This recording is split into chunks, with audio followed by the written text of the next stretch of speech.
At ito nga po, finish well. At dito po sa ating pag-aaral, binag-aaralan po natin iba't ibang uri ng Bible characters na kung saan kinasangkapan ng Diyos upang bigyan tayo ng inspirasyon, bigyan tayo ng halimbawa at paalala na pwede ho tayong magtapos ng matagumpay. Amen? Kaya nga po yung pong panghalimbawa po na mga inaaral po natin ay tunay na naway wag ho nating kakaligtaan. Ngayon, ito pong amazing part. Narinig po natin ang patotoo po ni JL kanina. Alam nyo, hindi ho madali yung sunod-sunod na namatay sa loob lamang ng 5 buwan, kundi ako nagkakamali. Hindi ho biro yung mga bigla ang mga pangyayari. And it is also true that ito po, tayo pong lahat, masasabi natin that life is difficult. Sabi nga ho sa Psalm 90, ang buhay ng tao ay mga 70 o 80 taon, kung malakas sila, pero ang kanilang ipagmamalaki ay kapighatian. Napansin niyo po ba yun? Pag nagkikwentuhan, pag magkikwento yung matatanda sa mga bata, kung alam mo lang yung hirap namin noon. Di ba? Parang lagi nang binabalikan yung gera ng Hapon, kung ano-ano. Di ba? Paulit-ulit po yun. Yung iba, siyempre, iba na ang pinag-uusapan, pero ganun pa man, parang somehow, yung kanilang pinagmamalaki is the difficulties they overcame. Nasusundan? Yun ang kanilang pinag-uusapan, yun ang kanilang sinasabi. Kasi nga, yun ang totoong klase ng buhay na meron tayo. Laging yung ating po mga pagsubok na pinagdadaanan. And I'm telling you now, life is difficult. And it will even get worse in the near future. Bakit ko sinasabi sa inyo yan? Kasi ayaw ko kayong magulantangan. Kasi si Jesus nagsabi, in this world, you will have tribulation. But, sabi niya, huwag kayong mag-alala. Bakit? I have overcome the world. Di ba ang sarap po ng paalala ng Panginoong Hesus na ang tagumpay natin nasa Kanya. Okay ba yan? Kaya sabihin mo sa katabi mo, bagamat kasama natin si Jesus, hindi ibig sabihin matutulog ka. Kaya ako naman, blessed na blessed po ako kasi you're here. Sa kabila ng ulan, sa kabila ng siyempre hindi ho madaling magbiyahe. Marahil iba sa inyo, walang sasakyan. At talagang nag-commute pa ho kayo. And I'm so blessed to see you here this afternoon. So ating pong pagpatuloy ang ating pong usapin. So as I've said, mabigat ang buhay. Kaya naalala ko, nangyari po ito sa Illinois Bell telephone, sa IBT. Nangyari po ito na meron po silang mga 26,000 empleyado. At doon sa 26,000 empleyado, kalahati ang natanggal. So just imagine kalahating tanggal kasi hindi ho biro ang competition globally. Kaya marami sa atin, akala natin cute pa yung ating mga sitwasyon, hindi na ho madali. Even for those who are going abroad to find work, hindi ho madali. In fact, noon naalala ko when my uncle would go to Saudi Arabia, yung kinikita ang layo talaga ng diferensya. Pero ngayon, halos magkalapit na lamang at minsan, ba't mo isusuko at iiwanan mo pamilya mo para sa kakaunting diferensya? Nakuha ninyo? Kaso, wala namang makitang trabaho sa iba. So, hindi ho madali ang nagiging competition para maintindihan lang ho natin. Now, ito pa po. Ito nga ho, natanggal ho, 13,000 mga empleyado natanggal. So sabi nila, dahil nagbago yung kanilang mga job description, nagbago yung kanilang mga trabaho, sabi na yung mga managers, sa isang taon, 10 supervisor na pagpalit-palitan nila, pinaglipat-lipat sila. And sabi, so, in-interview po ni Dr. Mahdi, inaaral niya po ng mabuti yung pong mga empleyadong ito. From before yung layoff, at ganun din, mga 6 years after, inaaral yung mga empleyado. Two-third ng 13,000 mga empleyado, 13,000 empleyado. 2/3 bahagi. So, alam nyo, grabe, parang sabihin natin mga 8,000 na lamang more, or 8,000. Sa kanila lahat, bumagsak ang performance, talagang nagka-problema, bumagsak ang kanilang kalusugan, at talagang ang concern mo nila, talagang wala na, iba naging addict pa, sa sobrang stress. Ngayon, ang nakakapagtaka, yung 1/3, nag-thrive, umangat. Masaya, malusog, lalo maganda magtrabaho. Ngayon, ang tanong, anong sikreto?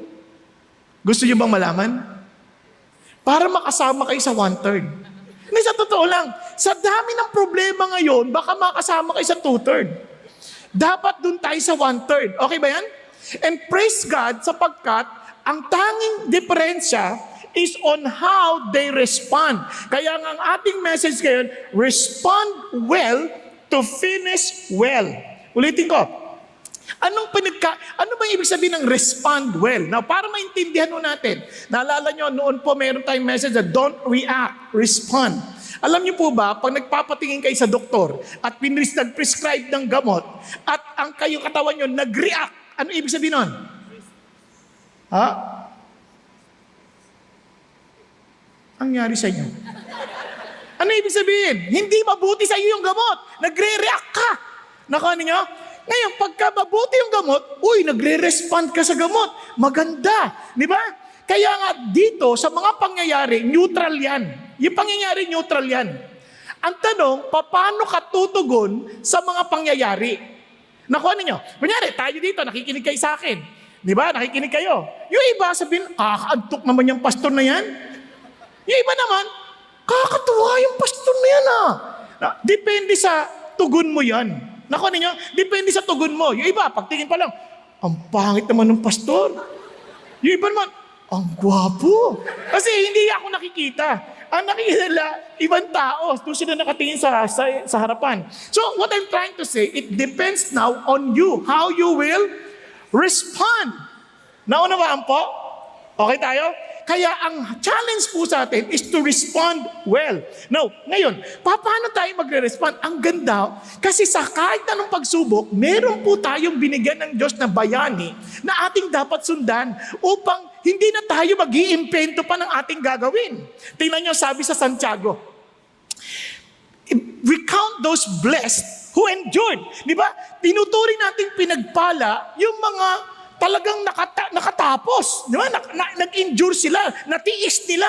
Eh sabi niya, you've heard of the endurance of Job. Grabe, no? Eh alam niyo po ba, maraming tao ayaw basahin si Job. Sabi niya, paano ko ba basahin si Job? Wala nga akong job. Doon pala, naiinis na sila. Ayokong basahin yan. Puro problema. Pero hindi. You just don't understand the endurance of Job. Alam niyo yung endurance? Yung word na endurance dito, ay yung Greek word na ginamit, ito yung steadfastness dahil meron siyang inaasahan na malaking bagay, na magandang bagay na darating. Naunawaan niyo po, hindi yung nagtitiis ng, bahala na, tiisin na natin, mamatay. Hindi ganoon. Hindi, tiisin natin kasi something great is coming. Nakuha ninyo? Dapat ganun yun, kaya hindi ka nawawala ng pag-asa. Punong-puno ka ng pag-asa, punong-puno ka ng kasiglahan because you're expecting great to come. Ayun yung sabi niya, kaya sabi niya, and have seen the outcome of the Lord's dealings. Nakita natin kung paano siya kinulungan ng Diyos. Sabi niya, because the Lord is full of compassion and is merciful. Now listen to this. For us Christians to be part of the 1/3, listen, ito ang gandang pagpapala sa atin ng Diyos.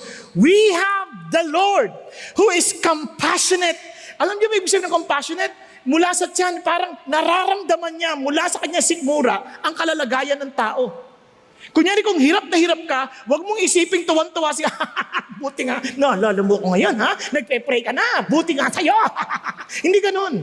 Nararamdaman niya yung pait sa kanyang, daman-daman niya na parang, yung nag-aano sa kanya sigmura na kawawa naman siya, nagdaduda siya. Naalala niyo si Jesus nung namatay si Lazarus? Alam niyang bubuhay niya si Lazarus. Tama? O isipin niyo to Isipin niyo to. Halimbawa si Renato, nawawala yung cellphone niya. Pero nakita ko na nalaglag, nandoon, nakikita ko. Tapos biniro siya nung kanyang kaibigang si Jason. Sabi niya, wala nang cellphone mo. Wala na. Tapos, nung umiiyak-iyak ngayon itong si Renato, mahal-mahal na cellphone ko. iPhone 18 yun. Diba? Pero mo hindi pa uso ang 15, 18 na sa kanya. Diba? Iyak siya ng iyak. Tapos sabi niya gano'n, alam ko. Kunyari, makikiiyak ba ako kay Renato? So, kawawa ka naman. Kawawa, sayang cellphone mo. Siyempre, ang sabi, wala na yung cellphone mo. Diba? Joke mo pa. Tama ba? I-joke mo pa.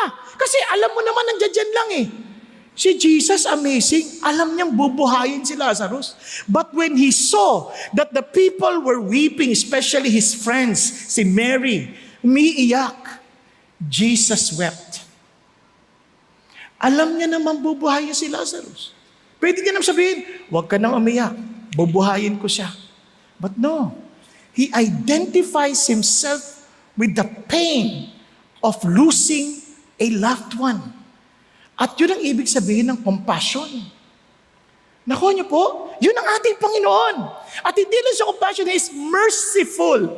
Mahabagin. Hindi siya natutuwa sa mga kapigatiang pinagdadaanan natin. Hindi siya natutuwa sa kahirapan na pinagdadaanan natin. He is so merciful na naiiyak siya, nasasaktan siya sa tuwing tayo nasasaktan. Kaya minsan maling-mali yung ating konsepto sa Diyos. Now listen, so kaya ho si Job, tingnan natin, ang ganda ng kanyang tugon. Paano siya tumugon? He worshiped God, he accepted adversity, and he reframed his heads, he remained still, at yun, he saw and he repent. Now listen, tingnan niyo po para hindi kayo marihirapan. Ako kasi nung nag-aaral ako, kaya pag nag-e-exam ako, hindi ako masyadong nahihirapan.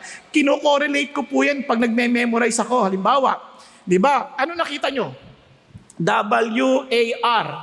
War. B-S-R. War before sunrise. Okay sa atin?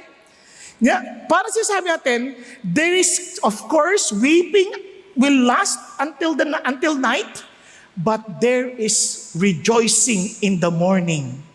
There is sunrise, di ba? Kahit anong gulo ng gera yan, may kinabukasan, may pagbubukang liwayway. Kaya, tandaan niya, war before sunrise. Okay po? Sabihin mo sa katabi mo, war, huwag kayo mag-away. Sabihin mo lang, war before sunrise. Now, para hindi natin makalimutan, ano ibig sabihin? Worship God, accept adversity, reframe our heads, be still and see and repent. Now, let's go. Worship God. So tingnan natin, what does it mean, worship God? Now tingnan po natin ang kwento ni Job. Para ho maintindihan natin ano bang ibig sabihin ng worship God. Ito ho ang kwento ni Job. Yan. There was a man, malinaw ha, tao si Job. Hindi siya Superman. Okay? Siya ay tao. Nakatira sa lupain ng Uz. Ang pangalan niya ay Job. Ang pangit, pangalan pa lang, masakit na. Alam mo ibig sabihin ng pangalan na Job? Ang ibig sabihin niyan, hindi trabaho, job yun. Job. Itong si Job, ang pangalan niya ibig sabihin ay hated, persecuted, but truthful. No? Totoo siya, pero ayaw sa kanya. So sabi nga nun, and that man, inulit-ulit, was blameless. He was not perfect. Hindi siya perfect, pero wala kang maipupula sa kanya. Yun ang sinasabi. He was upright, matuwid, fearing God, turning away from evil. At meron siyang 10 anak, 7 lalaki, 3 babae. Tapos sabi niya, at ang kanyang kayamanan, kaunti lang. 7,000 na sheep. Isipin niyo, sa 7,000 na sheep, at least kailangan mo mga 1.5 hectares para mag-alaga ka lang ng 7,000 na sheep. Ngayon, mayroon 3,000 camels. Kailanganin mo ng mga 15 hectares. Maliliit lang na kailangan mong lupain. Now, 500 yoke of oxen, mga kailangan mo niyan, mga 55 hectares. At dahil yung yoke oxen, yan ay mga nagsasaka. At para sa 2 oxen, nasa saka niyan, para sa 5 mga 250 sila, dalawa-dalawa, kaya mga siguro sinasaka niyan everyday, mga 62.5 hectares. Nabibilang nyo na? Hindi nyo nabibilang, no? Ang dami. Talagang hindi ko sinasadya kung hindi nyo memorizein yun. Now, yung 500 female donkey, ganun din. Mga 101 hectares ang kailangan para mag-alaga. And very many servants. Sobrang yaman. Ano sabi niya? Ano description? That man was the greatest of all the men of the East. Now, bakit importante yan? Kapag sinabi yung greatest of all men of the East, para siyang si Elon Musk ng panahon natin na mayroong $200+ billion. Ngayon kung laki naman, masyado naman mayaman yan. Oo, now isipin nyo kung bakit importante yung ganung karaming yaman. Sanay kang nag-uutos, aabot mo lang, pakiabot mo nga yung tubig ko. Kasi many servants eh. Di ba? Pakilagay mo nga yung pakiayos mo yung sapatos ko. Di ba? Pakihanda mo yung damit ko. Iba nga sa atin, iisa lang yung servant, kung utusan, ay, gawin mo yan, sabay-sabay pa eh. Di ba? Parang hindi na tarang-tarang ganyan yung inuutusan, tapos siya naman nakaganon lang, di ba? Pakiabot yung, naalala ko, meron pa ako nakitang ali, sasakay ng sakyan, no? Nakaganyan, no? Ay ko, ano kayo inaantay ng ali? Nakahinto yung kotse eh. Mamaya ko, bumaba yung driver, pinabuksan ng pinto. Grabe naman to! Kung ako yun, itutulak ko yun.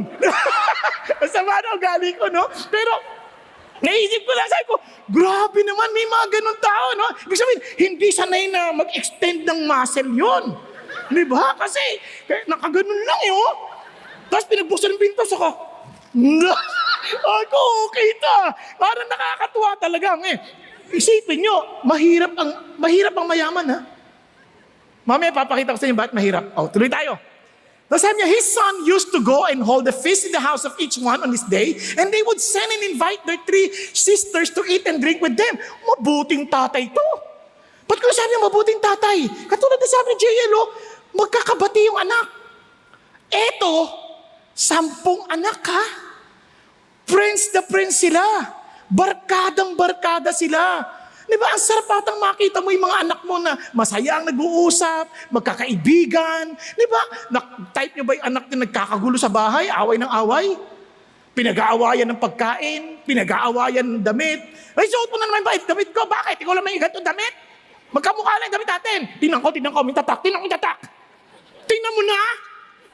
Iyo nga yan. Totoo lang. Di ba, ang pangit ng gano'n na pag nagsisigawan nyo, ito hindi. Masaya sila, nag-iimbita pa, may mga asawa na, dito tayo, magpista tayo dito.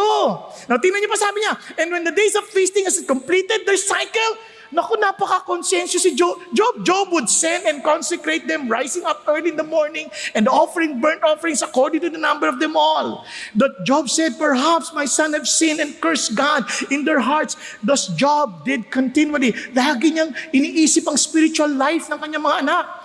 Sa patangon natin ito, parang si Job, palagi niyang pinagpe-pray ang kanyang mga anak. Mga tatay, ilan sa inyo pinagpe-pray niyo anak niyo? Palagi at tuloy-tuloy. Siguro ang prayer, Lord, sana yung anak ko lumayas sa bahay namin. Ang lakas kumain. Hindi tuloy-tuloy, sigurado ko. Pero ito talagang concern siya sa kanilang spiritual lives. And sa totoo lang, maraming mga tatay, mga magulang, hindi ho pinagpe-pray ang anak eh. Puro bahala na. O anong mangyari? Kaya nasusurpresa sa, ano nangyari sa anak ko? Hindi mo nga nire-report kay God yung anak eh. Hindi man iyo yan. Dapat nire-report mo kay God yan. Tama? Ngayon, so habang sinasabi yung kaantindi ni Job, hindi lang si Job, napakabait ni Job. Pag binasa niyo pa ibang parte ng Job, napaka-righteous niya, tapos nagpe-perform siya ng maraming mabuting gawan, mapagbigay, at hindi nag-iisip ng anumang masama sa babae, pag tumitingin siya, ganun siya. And sabi niya talagang kagalang-galang siya. Tadang! Kung nanonood ka ng sine, biglang nagbago yung scene. Biglang pinakita yung scene sa langit. Eto na. May isang araw na yung mga anak ng Diyos, referring to the children, yung mga angels of God, nagpunta sa Panginoon Diyos to report. Nagre-report sila. And one of them, si Satan. Okay. Ang sa Hebrew word dyan, the Satan. Ibig sabihin, the very adversary, yung kalaban, the accuser of the brethren. Naintindihan niyo po, hindi lang siya one of the Satans, kundi the Satan. Ito na yung pinakapinuno, nagre-report. Listen na, nagre-report kay God. Now, and sabi, kamusta ka naman? Saan ka nagpunta-punta? Hindi dahil sa hindi alam ni God, kanya lang, mag-report ka. Ano sige? Sabi niya, iniikot ko po yung mundo. Now, yung ikot na yun, dahil si Satan is supernatural, dapat yung maintindihan, he can go to one place to another place. Hindi siya omnipresent, but he can move faster than the flash.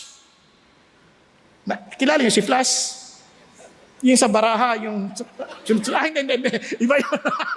Hindi ako marunong. Di ba? Parang, ganyan, bilis. Yung parang in a second, makaka-travel siya. So he was roaming around. And sabi ni Lord, nakita mo ba yung servant ko, si Job? Parang proud na proud si God, no? Nakita mo ba yung servant ko, si Job? Sabi niya, wala kang maipupula sa kanya. Napakatuwid niya. May takot sa Diyos. At umiiwas sa lahat ng uri ng kasamaan. Di ba? Isipin niyo ha, kung ikaw yung parang proud na proud, alam niyo, natutuwa si Lord, na proud siya sa mga anak niya, na lumalakad ng matuwid. Proud siya sa mga anak niya, na talagang lumalakad ayon sa kalooban ng Diyos. Kaya isipin niyo kung si Lord yun, sabi niya, ano pangalan niyo? Ha? Josie. Nakita mo ba si Josie? Yung yung lingkod ko. Sabi ni Satan, bait niyan. Blameless. Di ba? Attentive pa nag-a-attend ng service. Tingnan mo isa. Huwag na natin pag-usapan yan. Ito. Sabi ni Satan, si Job ba talaga naglilingkod sa iyo na walang kapalit?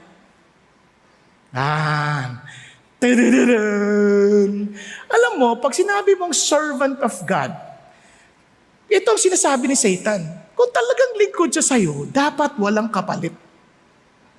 Hindi siya dahil maglilingkod, dahil maganda yung buhay niya, masaya siya, maglilingkod dahil umaasa, i-bless mo siya, maglilingkod dahil umaasa ka na gaganda yung buhay niya. Then kapag ganoon, hindi siya lingkod. Ang lingkod, hindi nag-iisip ng anumang kapalit. And alam niyo, maraming tao, akala na naglilingkod sila sa Diyos, but they're always looking for recognition. Pag hindi napansin, nagagalit. Pag hindi na-promote, naiinis. Now, I'm not talking only sa church, ha? Baka ma-misinterpret niyo ako. When you are at work, you are serving God. Are you a servant of God in your office?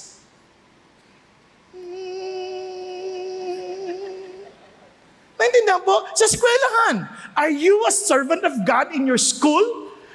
Labo ng teacher ko. Ako lahat ng trabaho, ang binigyan magandang grade, yung classmate ko. Unfair! Teka, if you're serving God, doon natin matitest when things are seemingly unfair. Are we really serving God without anything? Yun ang sinasabi ni Satan. Sabi niya, di naman totoo yan. Gusto mo patunayan ko eh. Kita ninyo, binantayan niyo siya. Nilagyan kayo ng heads of protection. Kaya naman, binibless mo lahat ng kanyang gawin. Sabi niya, kaya yumayaman. Subukan mo, tanggalin mo lahat yan. Tingnan ko, kundi sumpain ka niyan ng mukhaan. Kaya maraming tao, they claim to be followers of God, pero pag nagka-problema na galit sa Diyos, tama yung sinasabi ni Satan eh. Nakuha ninyo? Pero si God naman, dahil believe si God kay Job at alam niya ang kapasidad ni Job, ang sabi niya, okay. Sabi niya, sige, gawin mo. Kung ang intention mo para sirain ang pagiging servant ni Job, ipapakita ko naman sa iyo na si Job lalong magiging totoong servant ko. Because my intention of allowing you is for him to become 100% servant. My servant who will do everything without slightest thought of return. Nagkakaintindihan? Amazing part ito. Daw. Pero tingnan nyo ha, hindi ibig sabihin na pwede niya gawin gusto niya. Sabi niya, okay, pero wag mong gagalawin ang katawan niya. Wag mong gagalawin. So Satan departed. Ano sabi ni God? I'm allowing you, but you are limited. You cannot just do anything you want. Okay ba yan? Okay. So, tandaan niya, ito bago natin basahin to, gusto ko lang maintindihan yung prinsipyo. Maraming bagay, ulitin ko, sa mga bagay nangyayari, may spiritual reality na hindi natin nakikita, pero totoo. Okay ba yan? Okay tayo? Hindi lang yan. May mga bagay na mangyayari na hindi mo alam, hindi mo kaaway ang misis mo, hindi mo kaaway ibang tao, dahil may spiritual being behind. Are you following? At ang intensyon is to destroy you. But our God, ang kanyang intensyon is to build you up. Are you following? Now, tuloy tayo. Now, on the day when his sons and his daughters were eating and drinking wine, their oldest brother, saya-saya nila, no? A messenger came to Job, said, the oxen were plowing, the donkeys feeding beside them, and the Sabaeans attacked and took them, and they also slew the servants at the edge of the sword, and I alone have escaped. Parang kunyari, nandito si Job, nakaupo siya, nagdiriwang yung mga anak niya, nakaupo siya, biglang, Sir! Nasa to, Sir! Yes, ano nangyari sa'yo? Bakit ano nangyari sa'yo? Sir, yung ano po, yung mga ano nyo, yung mga baka, sir, yung baka at saka yung asto, sir, inatake ng mga Sabaeans, sir. Tapos may mga dugo-dugo pa. Patay sa lahat ng kasama ko. Ako lang nakatakas. Ano reaksyon ninyo? So, patayo pa lang si Job. Patayo pa lang. So, siyempre, patayo pa lang. May tumating na kagad. Sir, meron na naman, sabi niya, habang nagsasalita pa lang, may tumating na naman. Sir, ang lakas ng kidlat, sir. Patay lahat ng tupa ninyo. Hindi pa nakakatayo, ha? Hindi pa nakakatayo. Tapos ito na, at ako lang ang nabuhay. Kita niyo talagang sunog, amoy sunog pa eh. Diba? Para siyempre, tapos ito pa, hindi pa siya tapos. Habang nagsasalta pa lang, yung sabi niya, biglang Sir, medyo mga hysterical to mga to, siyempre, nakatakas sa kamatayan eh. Sir, yung mga Chaldeans, ang dami ho nila, sir, pinagkukuha yung kamelyo nyo at pinagpapatay lahat ng servant ninyo. Hindi pa nakakatayo si Job. Hindi pa tapos nagsasalita. May dumarating na naman. Sir, habang nagsasalita, yung anak ninyo at yung mga anak ninyo, yung 10, sir, nagdidiwang mo sila, sir. Ano, sabihin mo, dalihan mo. Sir, siyempre, ang hirap ata magbalita ng ganyan. Hindi mo naman masasabi agad, patay sila. Siyempre, may ano pa yan. Sir, di ko alam paano sasabihin. Ano, sabihin mo? Sir, tirong po, sir. O ano nangyari sa ipo? Sir,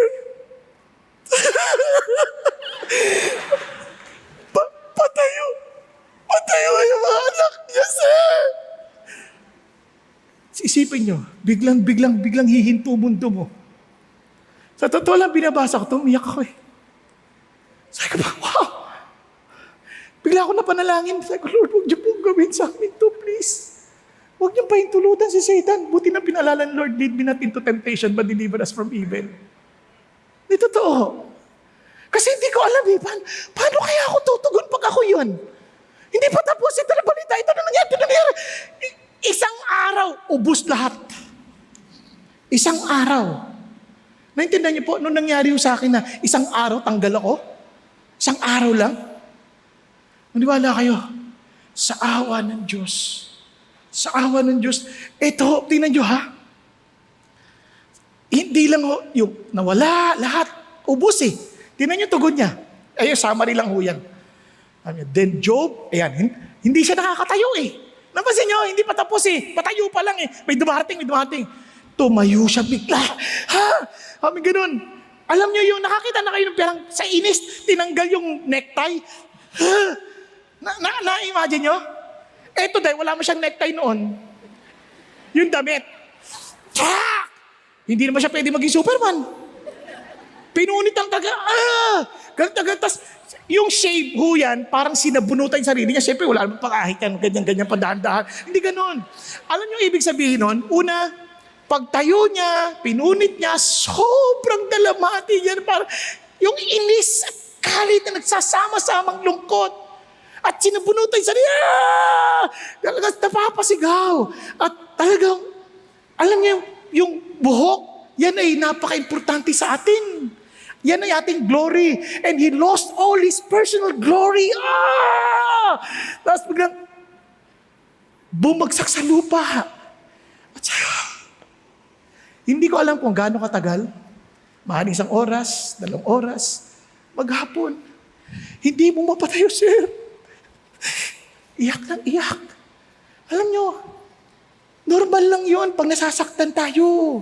Hindi yung sabi natin, ay Christian, dapat, ano ka, may minsan gusto natin ituro yung stoic ka, na dapat, yun, ano ka lang, ganun ba? Praise God. Hallelujah. Kahit ano mangyari, ay praise God. May tama ka niyan. Naintindihan niyo po? It took for a while. Talagang ang tagal. Tapos bigla sinabi niya, Lord, pinanganak naman. Hindi naman siya naka-exclamation point, napansin niyo. Kaya hindi yan pasigaw. Lord, pinanganak naman ako, wala eh. At alam ko rin, mamamatay din akong wala. Lord, pahiram mo lang naman lahat to sa akin. Lord, alam ko naman isang araw mawawala naman din talaga to eh. Pero Lord, ngayong kinuha mo, ikaw pa rin nagbigay. Now listen, bakit ko dinidiinan sa atin to lahat? Lahat ng meron tayo, pahiram lang ng Diyos. Kaya minsan naiinis tayo pag nawala ang gamit. Kasi feeling natin, pinaghirapan ko yan eh. Kaya naiinis tayo, nabangga yung kotse. Yung kotse! Ganyan rin, anak mo, umuwi pa, nabangga ko. Yung kotse, pinangga, mahal yan! Di ba? Hindi tinanong, ano nangyari sa anak? Nasaktan ka ba? Di bali ng kotse, mahalaga ikaw. Hindi, mahal yung kotse. Ba't buhay ka pa, ha? Minsan ganun yung dating eh.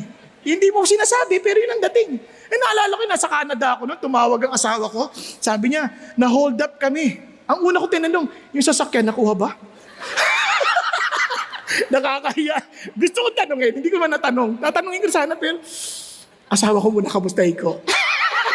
At saka ba, anak, ganun tayo ka-materialoso minsan eh. Nakuha ninyo? Pero ito, amazed na amazed ako sa tagal niya, iyak ng iyak. Bigla sa niya, Lord, lahat naman, hiram lang eh. Lahat. Just imagine, kayo po, kung kayo po, sabihin ko sa inyo, one day, pagdating mo ng 40, lahat ng pinaghirapan mo, kukunin ni Lord yan. What will you do? Sabi, ayoko na magtrabaho. Ano saysay na lahat ng to? Pero hindi eh. Kasi mangyayari yan, hindi mo alam. Hindi mo alam kung kailan, hindi mo alam kung may disgrasya ka, hindi mo alam kung ano mangyayari. Pero one thing for sure, ulitin ko ha, ang hangad ng Diyos is for us to be His true servants. Ano sabi niya? The Lord gave, the Lord has taken away. Blessed be the name of the Lord. Pasiyahin pa rin ang pangalan ng Panginoon. Purihin pa rin ang pangalan ng Panginoon. Diyan po, that's something beyond us. That is why we cannot do that if we have no personal relationship with God. Hanggat hindi mo alam yung totoong halaga ng Diyos sa buhay mo, hindi mo kaya siyang sambahin. Kaya ka nga sumasambay. Kasi nga alam mo that God, you are everything to me. These things are important. I know, Lord, my children are important, but you are the most important. Ikaw ang pinaka-importante sa akin. Dumaan din ako ng konti, ganyan, saglit lang. Nasa ministry ako, tawag si Mrs. Sweetheart, yung anak natin, si Kambal, nanigas, nangingitim na nanigas, hindi ko alam gagawin ko. Hindi ko rin alam gagawin ko, nasa labas ako. Sabi ko, God, anong gagawin ko? Bigla ako napatigil, Lord. Pahiram mo lang siya sa akin. Pero kung papahintulutan mo pa siyang lumaki sa pangangalaga ko, please, buhayin mo siya. Yung kinaladkad ng asawa ko, kasi bigat eh. Gumalaw. Nabuhay. Hindi, buhay pala. Hindi ba, nahimatay lang. Pero ang laking bagay nun, kasi sa totoo lang, hindi ho madaling malala yung anak. Hirap kasi parang di mo ma-imagine mawala sila sa buhay mo eh. Nakukuha ninyo? But if we truly understand that God is the one thing necessary, then we were to worship the Lord. Blessed be the name of the Lord. And friends, hindi dahil masama si Job, mabuti si Job, pero si Job sumamba sa Diyos. Alam niyo, minsan tinuturuan tayo, pag masama ka, talagang mapaparusahan ka, kaya nagkasala si Job, kasi kaya nagkaganyan si Job, marami siyang kasalanan. Hindi ho totoo yan. Mabuti si Job. Si God na mismo nagsabi. Nakuha natin? Ngayon, ito lang ang nakakatuwa. Sino asar dito? Si Satan. Asar ka, Job! Mali ako! Round 2. Hindi ako susuko. Round 2. Isipin mo si Satan, hindi sumusuko ha. Kaya kung akala mo nakalusot ka na, okay na. Relax ka lang. Pero ito ang gusto ko sabihin sa inyo. Minsan tinuturuan tayo, i-rebuke mo yung demonyo pag may problema ka. Hindi. Gusto mo ma-rebuke yung demonyo? You worship God instead of complaining. Don't address Satan. Address and worship God. Then you're rebuking Satan. Are you following? Now, tuloy tayo. So, pangalawang bagay, accept adversity. Now, bakit po accept adversity? May round 2. Nag-report na naman si Satan. Tapos sabi niya, ang tuwid na anak ko, ang lingkod ka, no? Sabi niya, balat sa balat. Yun lang bagay eh. Kailangan yung matatamaan ng katawan niya. Sabi niya, para pagpapalit yung buhay niya, put forth your hand now and touch his bone and his flesh. He will curse you to your face. Alam niyo, si Lord hindi naman siya natutokso doon sa sinasabi ni Satan, no? Alam naman ni God yung capacity niya eh. Alam niya yung capacity ni Job. Alam niya yung kanilang ugnayan. Kumbaga, yung relationship ni God kay Job, sobrang dikit. Kaya, solid ang kanyang trust kay Job. Nakuha natin? Kung kayo tayo kaya ang iisipin ni God, meron kaya siyang ganong tiwala?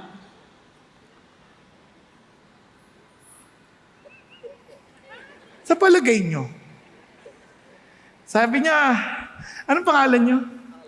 Si Alex. Halimbawa lang. Kita mo si Alex? Laman balat sa balat. Wag na. Hindi pa siya ready. Pwede pa bigyan mo ng balat ng baboy para chicharon. Pero wag mo munang gagalawin yan. Hindi pa siya ready. Alam mo, doon naman ako natutuwa sa Diyos. Kasi, alam mo bakit? No temptation has overtaken you, which is not common to man. But God is faithful that He will not let you be tempted beyond your strengths. But, of course, as a child of God, a servant of God, I want my dad proud. Hindi naman nagmamalaki si God, but I want him to feel that he's trusted. Are you following? Now, ito po, kasi sabi niya, sige, behold, He is in your power. Pero, wag mong kukunin ang buhay niya. Kaya may limitasyon pa rin siya. Listen, evil does not come from God. Kasi ang maraming tao isipin na ito yung pag-accept ng adversity. God is the source of evil. No! Si Satan. Nakuha ninyo, he allowed it para lalong makita niya yung katotohanan ng kanyang mga naglilingkod sa kanya. Naintindihan po? And yung iba naman sabi niya, okay si God, hindi siya ang source ng evil, pero hindi niya kayang pigilan ng evil. That's not true. He is in control. Sabi niya, wag mong gagalawin yung buhay. Lagi may limitasyon si Satan. And Satan had to ask permission. Ganon din kay Peter. Satan asked permission to sift you like wheat. But I prayed for you that your faith will not fail. So that when you come back, strengthen your brother. Maliwanag yun. Siya pa rin ang may control. Siya pa rin ang nakaupo sa trono. Kaya may limitasyon siya. Kaya the reason why God told us to pray to God, para alam din natin na, Lord, mag-usap tayo, huwag mong payagan. Minsan di tayo nagpe-pray. Kaya minsan napapayagan eh. Nakuha ninyo? Kaya, ito. Okay, so ano nangyari na? Then Satan went to the presence of the Lord and smote Job with sore boils from the sole of his foot to the crown of his head. Parang, yan tinatawag ng Job syndrome. Puro, pigsa. Sino nakapigsa na sa inyo? Masakit, di ba? Dito ako nagkapigsa. Ang sakit, ang hirap. Yung iba, basta, kung saan-saan. Eto, buong katawan from top from the crown of his head to the tip of his toe, puro pigsa. At alam niyo ba bang hindi lang pigsa ang kanyang naranasan? Tingnan niyo sa sobrang sakit, hindi siya kumuha ng bote. Kumuha siya ng piraso ng pottery at in-scrape niya. Now, alam niyo, akala natin ganun lang yung sakit, no? Hindi, tingnan niyo pa sa ibang verses. Ito sinabi ng mga sakit. Yan, una may boil, tapos yung body niya, di ba, para nagkaroon ng laceration sa skin, kaya may worms and scabs. Kaya, tas, hindi lang yun, yung bones niya talagang parang nagkaroon ng osteopathy. Kasi nga, talagang in pain, buto yun eh. Ang sakit nun. Tapos yung skin niya nangitim na. At talagang nagbabalat pa, na tinatawag lang partial necrosis. Nakuha ninyo? Ganon yung pain ni Job, hindi biro. Kaya nga ho, tingnan ninyo ha, yung mga, kung babasahin nyo yung Job chapter 2, yung mga kaibigan pupunta para i-comfort siya. Nung makita siya, hindi nakilala. Alam nyo kung ano reaksyon? Pagkakita, ah! Nagising talaga yung ibang tao. Kasi napasigaw sila eh. Sabi, ano nangyari? Parang hindi na ma-imagine. Ba't ganyan? Nagkaganyan ka?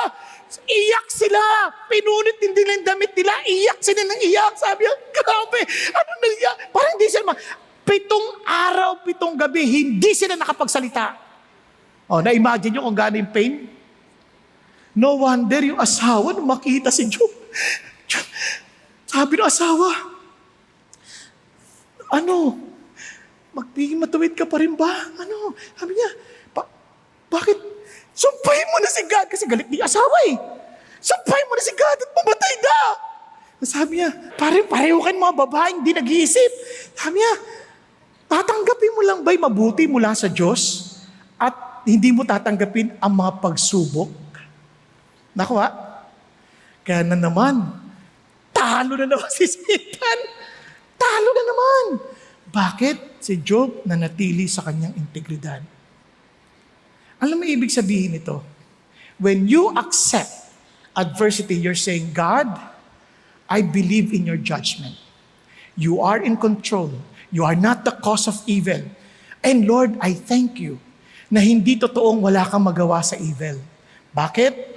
Katulad na sasabi ni Rabbi Kushner, walang magawa si God, hindi totoo. He is still in control. You may have suffered worst if God did not stop Satan. Nagkakaintindihan?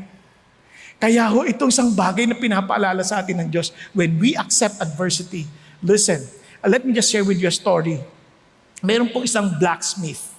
Yung blacksmith po, mula na naging Christian, nagkawindang-windang yung buhay, nagkagulo-gulo. Talagang sa halip na maayos, nagkagulo-gulo, hirap.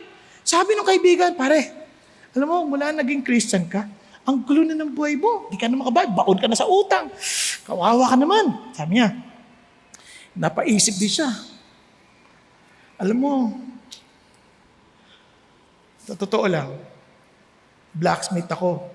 Gumagawa ako ng mga sapatos ng kabayo. Pinupukpuk ko yan. Pinaainitan ko yan. Para mabuo ko yung disenyong gusto ko. At nabubuo naman. Pero may mga bakal na talaga ang hirap. Kahit anong pukpuk mo, di sumusunod. Nilalagay ko yan sa basurahan para itapon. Kaya ako, ganun din ang sabi ko, Lord, okay naman ako kahit ano pong gawin nyo. Basta mabuo lang yung disenyo nyo para sa akin. Pero Lord, huwag nyo lang po ako itapon sa basurahan. Yun lang po ang aking hiling. Kaya mga kapatid, whenever you're going through some form of adversity, Lord, mabuo lang yung disenyo para sa akin. Huwag nyo lang po akong itapon sa basurahan. At praise God, alam mo ang bakit? Sasabihin lang ng Lord, anak, hindi kita itatapon sa basurahan. Doon ka nga galing eh. Minsan ma, doon ka nga galing, kinuha nga kita eh. Dahil sa mata ko, may saysay ka. Amen? Pakisabi sa katabi mo, sa mata ng Diyos, may saysay ka. Now, reframe our heads. Mabilisan na lang. Reframe our heads. Bakit po importante yan? Look at this. Bakit? Ano ba yung heads? Yung heads po parang protection or parang bakod. No? Nag-create siya ng bakod. Nung nasasaktan na si Job, obviously, sasaktan na siya eh. Napasabi na siya, sabi niya, Lord, bakit ganon? Ayan, sabi niya, bakit ganon, Lord, yung ilaw, sabi niya, yung tao, hinayaan mo mahirapan. Tapos naglagay ka pa ng parang harang na hindi na siya makausad. Makausad, yun ang nagiging framework na ng kanyang mind. Parang ang tingin niya na hinahadlangan siya ng Diyos para maging masaya sa buhay. Kaya nga nung chapter 3 pa lang, sinasabi niya, parang sinusumpa niya na yung araw ng kanyang kapanganakan. Ba't pa ba ako sinilang? Nakuha niyo? Pero ang nakalimutan, ang hindi niya kasi alam, kasi tandaan niyo hindi niya alam yung usapan ni Satan at ni God Hindi niya alam nangyayari sa spiritual realm. Ang naiintindihan niya lang nangyayari sa kanyang harapan ngayon. So sabi, pero kung alam niya lang, si Satan mismo sabi, have you not made a heads about him and his house and all that he has on every side? So, ang ibig sabihin, hindi mo ba alam na yung mga heads na yan, protection mo yan, si God naglagay niyan? Nakuha niyo? So, you have to reframe your heads. That's why sa isip mo, sa set of mindset mo, dapat isip mo, yung mga pigil na yan, hindi yan panira sa'yo. Protection mo yan. Okay ba yan? Para yan yung saranggola. Nakapaglaro na kayo saranggola, no? Di ba? Yung tali, parang pinipigilan yung saranggola, labi pa hindi. Subukan putulin yan. Mawawalan na direksyon. Tama? Pero yung saranggola, yung tali, yun ang pigil. Pero sa totoo lang, yun ang nagpapasaya ng paglipad mo. Na parang, di ba? Kasi may kontra. Kung wala yan, sira na. Kaya, reframe our heads. Ayan. Pasensya na kayo medyo bumibilis na ako. And pangatlo, be still. Okay, war before sunrise. Bakit be still? Itong amazing kay Job. Nagsimula na siya magsalta. After 7 days and 7 nights, nagsalta na si Job. Ang dami niya sinabi. Sabi ni Job, Lord, tuwid naman ako Ba't ako nagsasuffer? Unfair naman Di ba ganun minsan pakiramdam natin? Unfair na itong nangyari sa akin. Ako na nga yung mabuti. Ako na nga yung sumusunod. Ako pa yung nagdudusa. Ang labo naman, Lord Tapos Lord, alam niyo, ang bait-bait ko noon. Tumutulong ako sa may hirap. Talagang tinutulungan ko yung mga bulag, mga pilay. Lord, talagang umiiyak ako sa kanilang mga kapigatian. Sabi niya, Lord, binagalang nila ako noon. Tapos ito na naman. Sabi niya, ngayon, tignan niyo, Lord, pinaparusahan niyo ako. Hindi karapat-dapat na parusa. Ito mga kaibigan ko ito, nagdala ka pa ng kaibigan, so-called kaibigan, lalo akong pinahihirapan. Ayan, tas kung ako lang nasa lugar nila, Lord, tutulungan ko sila, hindi ko sila pagsasaltaan ako ng bagay. Kaya listen to this, kapag mayroon po namimigating Christian, huwag mo sabihin kulang ka lang sa faith, kulang sa prayer. Huwag, makinggan mo lang siya ng pakinggan. Kasi kung ano pinagsasabi, normal lang, ikaw kaya magdusa ng ganyan. Di ko ano-ano rin masasabi mo. Yung iba nga, walang pagdudusa, lasing lang kung ano pinagsasabi. Di ba? Pakinggan mo dahil sa baka masapak ka pag hindi ka nakinig. Di ba? Lalo na yung mga namimighati. Pagbigyan mo, hayaan mo sila. That's even my neighbors, associates, and servants have turned against me. Ba't ganun? Sabi niya, I wish I could find answer to all of this, but I wish I could find God. Yun ang heart ni Job. With all of this, Lord, gusto kitang makatagpo. Gusto kitang makausap. Gusto ko maintindihan ng mga nangyayari. Now, kaya sinabi niya na lahat ng pain niya.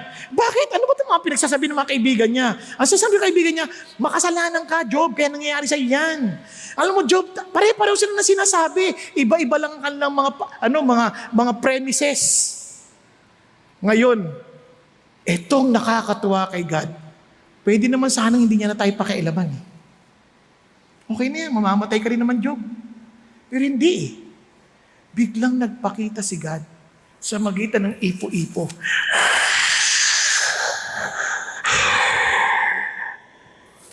At nagsalita. Nagsalita si God at sa kanyang pagsasalita, hindi ho siya nagsinagot si Job ng mga tanong niya, ganun. Hindi, nagtanong si God at sunod-sunod. Job, nasaan ka nung nilikha ko ang mundo? Nung silagay ko yung foundation ng mundo? Sige nga, sabihin mo sa akin kung naintindihan mo. Job, God, nasukat mo ba ang lawak ng daigdig? Job, saan ka? Alam mo ba kung saan nanggagaling yung ilaw, yung liwanag, at yung dilim, kung saan sila nakatira? Pero ang dami niyang tanong. Yung mga tanong na parang, alam niyo yun? Minsan kasi pag marami tayong pinagdadaanan, minsan sabi, Lord, ang labo naman ninyo. Lord, ba't nyo inaalaw to? Kung ako yung Diyos, hindi ko to gagawin. And so many people today are doing that. If there is God, then there should be no suffering. Marami silang tanong. But one thing for sure, God is telling us, come on, you don't know anything. Kaya nga nung narinig ito ni Job, ng mga tanong na to na hindi niya masagot, ano sagot ni Job? Will the fault finder contend with the Almighty? Let him who reproves God answer it. Sige nga, sagutin mo ako, Job.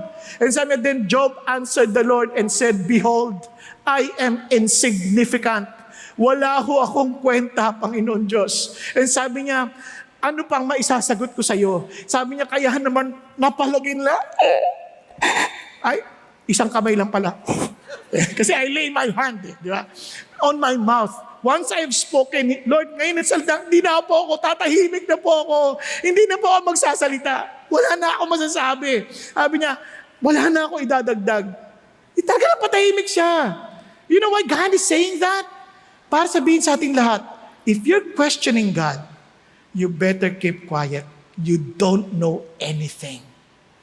Kahit na akala mo, ang tali-talino mo that you can interpret everything that's going on, marami kang hindi naiintindihan. Relax ka lang. Yung nang hindi mo nga alam kung sino nauna, manok o itlog eh. Yun lang tanong na yun, hindi mo masagot eh. Tapos magsasabi ka pa, Lord, dapat ganito, dapat ganito, dapat ganito.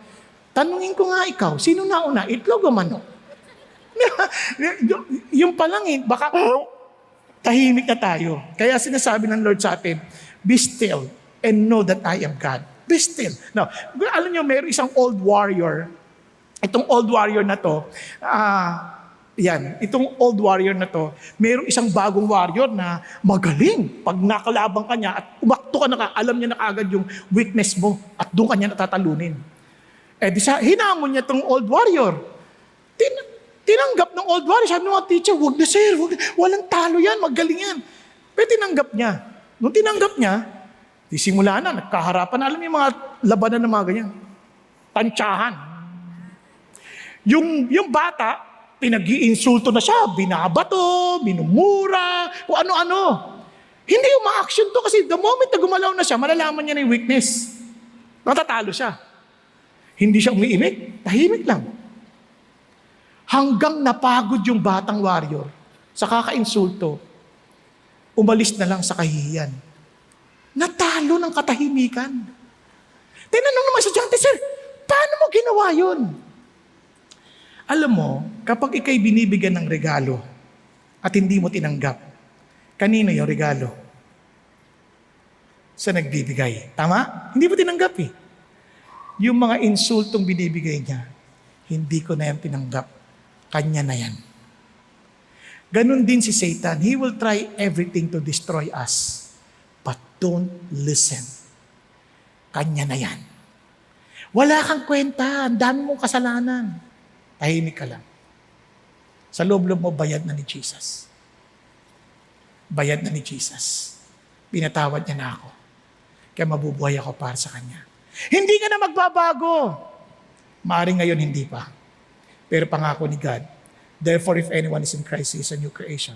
The old has passed away, behold, the new has come. Wala, natutulog ka lang sa service. Si Jesus natutulog din sa bangka. Kaya, wag mo siya intindihin. So finally, see and repent. Bakit ka mo? Isipin mo, ipo-ipo lang yun. Ang makikita mo doon, buhangin, ganyan. And you're hearing God. But God opened the eyes of Job. Bakit? Tinanong na naman siya ulit. Pagkatapos yung tanongin, ito na sabi niya, then Job answered Lord and said, I know that you can do all things. Alam ko magagawa mo lahat ng bagay. Wala kayong layunin na mapipigilan. Sabi niya, walang may tatago sa inyong pagpapayo na walang kaalaman. Sabi niya, wala. Kaya naman dinideclare ko sa inyo, wala akong naiintindihan. Sabi niya, lahat ng bagay ay sobrang kamangha-mangha. Sabi niya, na hindi ko alam. Sabi niya, kahit pakinggan po ninyo, I will speak and I will ask you and you instruct me. I have heard of you by the hearing of the ear. Narinig ko po kayo. But now my eyes sees you. Blessed are the pure in heart, for they shall see God. When you are pure, you're single-minded in seeing and wanting to and desiring God, bigla mo nakita, sabi niya, therefore I retract and I repent in dust and ashes. Alam niyo sa maraming mga tao ngayon, talo sila ng talo about the gospel, talo sila ng talo about God. Minsan maraming pang yayabang magsasabi, pag nakita ko si God sa langit, ang dami kong tanong. Mali ka. Pag nakita mo si God sa langit, matutulala ka na lang. Bakit? Doon mo maintindihan, wala akong alam. I repent in dust and ashes. Naalala ko tuloy si Isaiah. Si Isaiah, ang kanyang pinakamakapangyarihan ng kanyang pananalita. Kumbaga kung kami mga pastor at kami huhusgahan, some of you, maaaring natutuwa kayo, nag-a-admire kayo sa mga gift ng mga pastor sa pagsasalita. And you might say, bless God for His gift of speaking. Maaring kung meron kami ipagmamalak, this is it. God gave me this. Pagdating ng judgment ng Diyos, eto yun. But when Isaiah being the prophet, ang kanyang strength ay speaking. Pagkakita niya kay God, wala, sira na ako. I'm a man of unclean lips. I belong to the people of unclean lips. Sira na ako. Pagharap sa Diyos, wala tayong ipagmamalaking pare-parehas. Yung inaakala mong napakabuti mo, napakagaling mo, pagkakita mo kay God, ang dugis ko, wala akong naiintindihan. I repent in dust and ashes. Yung nakikipagtalo ka sa mga tao na parang sasabi mo, ako, mas magaling ako sa iyo, mali ang theology mo, ganyan. Pagharap mo kay God, I'm telling you, you will repent in dust and ashes. Maraming nag-iinsulto ka ng kapwa mo, ginajudge mo ibang tao, and I'm telling you, one day when you face God, you will repent in dust and ashes. Marami tayong hindi naiintindihan. Yung iba sa atin nai-insecure sa mga sinasabi ng ibang tao against God. Just quiet ka lang. Because one day, they will see the God who created the heavens and the earth with power and with justice. Because He is the God who is in control. And we will just be in a sense of awe and say, God, you're so wonderful. Kaya nga alam niyo po, alam niyo pag nagbabasa kayo ng Bible at nakakatagpo niyo si God. Kaya ho tayo nagbabago, nagiging mapagpakumbaba. Every time you open the Word of God, you don't read it to increase your knowledge. You open it to encounter God. At so kaya naman nagbabago, bigla ka napaparepent, Lord, patawarin mo ako, hindi ko alam na ganito ako. Lord, I'm so sorry. Lord, I'm so sorry. Naintindihan niyo po? Kaya bigla ka lang, Lord, I'm sorry po. Pas God will reveal Himself to His Word. Bigla kang, Lord, I repent in dust and ashes. When we pray, when we attend services, kapag nandito ka sa service na ang yabang mo pa rin paglabas na parang, wow, I attended the service, I've done my duty, then you have not met God. Because if you have met God, Lord, I repent in dust and ashes. Patawarin mo ako, Lord. Allow me to leave this place, Father God, with humility of heart and to obey you with all of my heart because I love you, Lord. Kaya yun we need to meet God. Hindi yung, grabe itong katabi ko, hindi nagtataas na nag-worship. Ako, nag-worship ako. Siya, late. Tignan mo, natutulog. Wala nang ganon. Dito, Lord's between you and me. Now that you have spoken, I retract and I repent in dust and ashes. Did Job finish well? Yung lang makita mo si God, tapos na ang kwento. Tapos na boxing. Kumbaga, di ba? Ba't ganun pa rin may bonus si God? Anong bonus ni God? Para mabilisan na lang. Anong ginawa ng Lord? First, vinindicate siya ng Diyos sa kanyang mga kaibigan. Mali kayo. Tama si Job. Pangalawa, sinabi niya, binalik ng Diyos ang lahat ng kanyang yaman. At siya pa nag-pray para sa kanyang mga kaibigan. Dinoble ng Diyos. Anong dinoble ng Diyos? Tingnan nyo, mga kapatid niya, nagtipon-tipon, nagdiwang, at sa lahat sila nagbigay. Tinulungan si Job, baka simula ulit. At tingnan nyo, yung dating 7,000 sheep, naging 14,000. Yung 6,000, yung 3,000, naging 6,000. Yung 1, talagang malinaw, dinoble niya.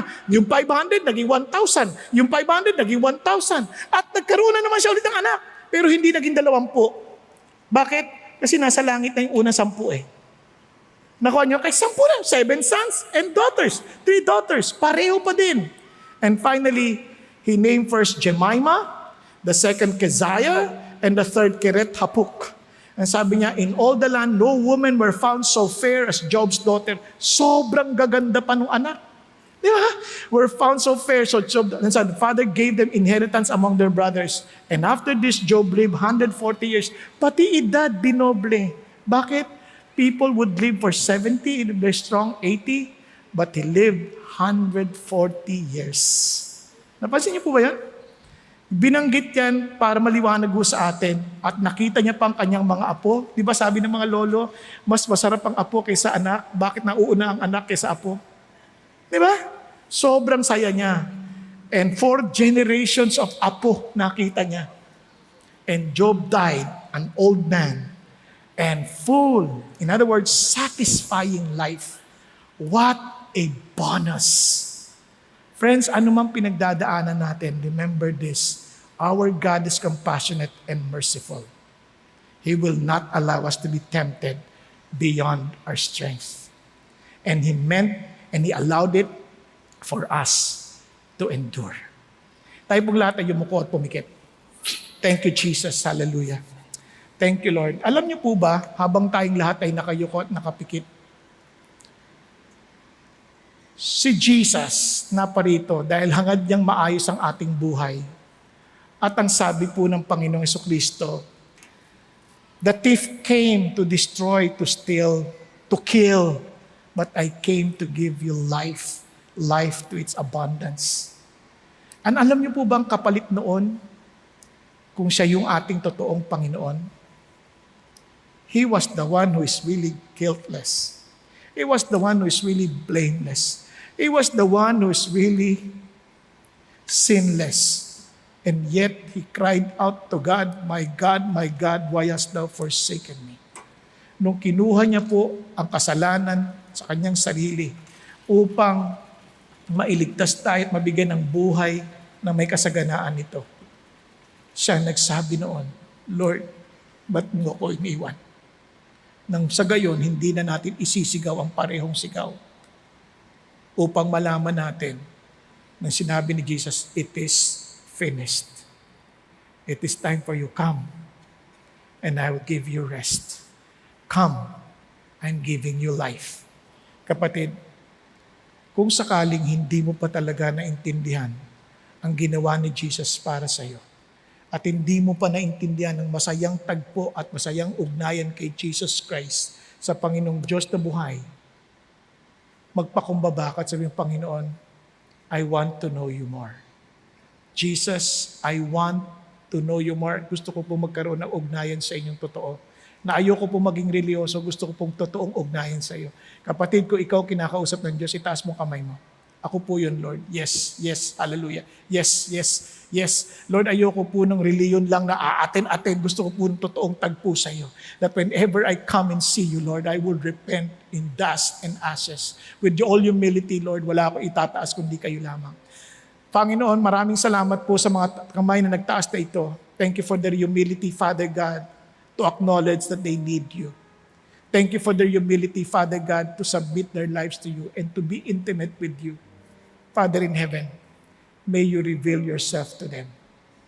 Lord Jesus, as you open their spiritual eyes and ears, allow them to fully submit their lives to you. And Father God, thank you that you allowed them to know that you died for them. You died on the cross for their sins, and you rose again from the dead. And you promise that you will come back, Father God, to fulfill the salvation that you are giving to those who believe in you. Thank you, Lord Jesus. Thank you, God. Thank you, Lord. Father God, I pray for those who acknowledge this, those who raise their hands, and even for those who, Lord, for the family we represent, I pray that, Lord, may you be merciful to us, O God, to lead us not into temptation, but deliver us from evil. And allow us, Father God, to always come out victorious when tested. Lord, thank you for your love and for your faithfulness.